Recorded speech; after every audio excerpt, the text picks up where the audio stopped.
You are invited to a 2-day Bible conference on December 3rd and 4th, 2021 in Muskogee, Oklahoma.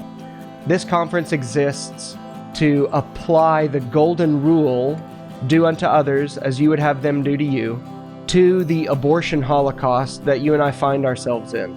It's been happening, at least in the United States of America, since Roe v. Wade in 1973.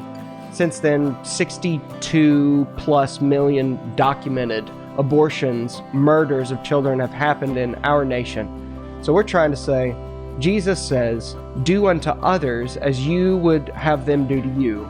So what would it look like if we actually applied the golden rule to the baby in the womb? So that's the theme, that's what the thrust of this conference coming up. And we're going to have 6 different expository messages based on the scriptures and then applying and helping us think biblically about this issue. And one of the sermons will be preached by my friend, brother Jon Speed, who serves as a pastor in Bryer, Texas, and has been a part of Babies Are Murdered Here, that film, and then Babies Are Still Murdered Here. And John has been going to the clinics for a while, and he's going to be coming to preach one of our messages. So, John, thank you for agreeing to come and give us an idea of what your sermon is going to be about. Well, my sermon is, well, first of all, thank you for asking me to come. I'm really honored to be part of it at all. I am preaching a sermon called King Josiah's Smash Mouth Abolitionism. All right. And basically what we're taking head on here is the philosophy of anti-abolition, I guess I'll call it the anti-abortion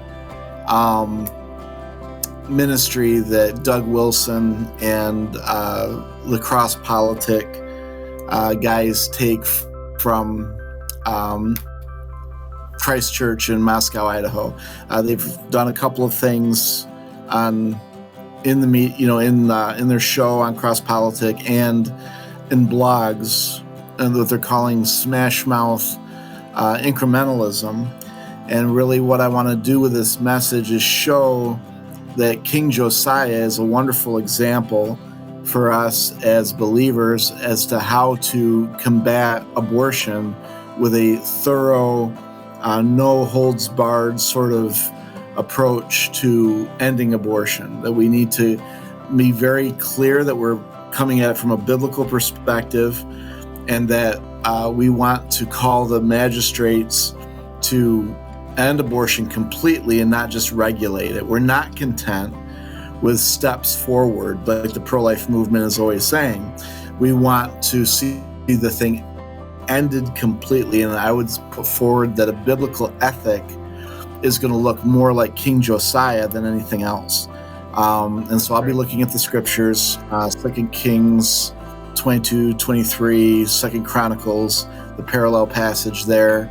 And I'll be looking at the characteristics of King Josiah, but I'll also be dealing with what I think is a faulty hermeneutic that comes from the sort of Doug Wilson camp as it pertains to looking at what the scriptures say and how you will use the scriptures to come up with this idea that we should run all the plays.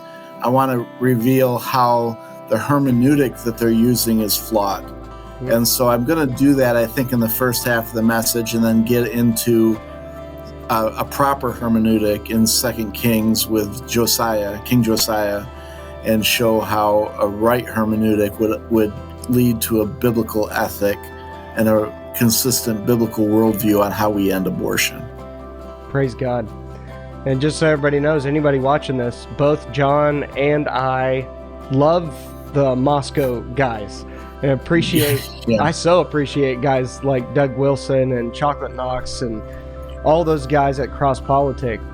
Very appreciative and thankful for them. We just think they're wrong on their approach and saying smash mouth incrementalism is what we should do. I think it's an important thing, John, for you to address, especially because a lot of people now that I talk to, okay, not a lot, but some people now that I talk to realize the failure of the pro-life movement, but now they've kind of shifted from that just incrementalism to what they don't call it smash mouth incrementalism, but they're saying the same things.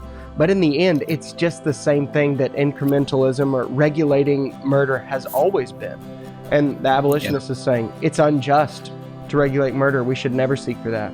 So I'm excited for you to show from 2 Kings and from 2 Chronicles 34, when you can look at King Josiah's life, that he was a smash mouth abolitionist. So thanks for being willing to come. Yeah, you bet. And I would just want to make sure I echo that I've got very dear friends that go to Doug Wilson's church, and I've been friends with David Chocolate Knox for a long time, and consider Toby and Gabe friends. But, I think there's a reason why they're approaching the scriptures the way they are, and I want to deal with that. But yeah, I really appreciate the opportunity. Yeah. Well, we hope that you who are watching will join us on December 3rd and 4th at this 2-day Bible conference. In addition to these 6 messages and then a conversation with C.R. Calley about the documentary he's making, a panel discussion, in addition to all that, Friday evening at the conference, we are premiering a brand new documentary about abortion abolition and how that movement has grown in the state of Oklahoma. And it is called A Storm Comes Rolling Down the Plain. That'll be premiered Friday evening at this conference. So we hope that you will plan to come, get your tickets now before they sell out, and we hope that you'll join us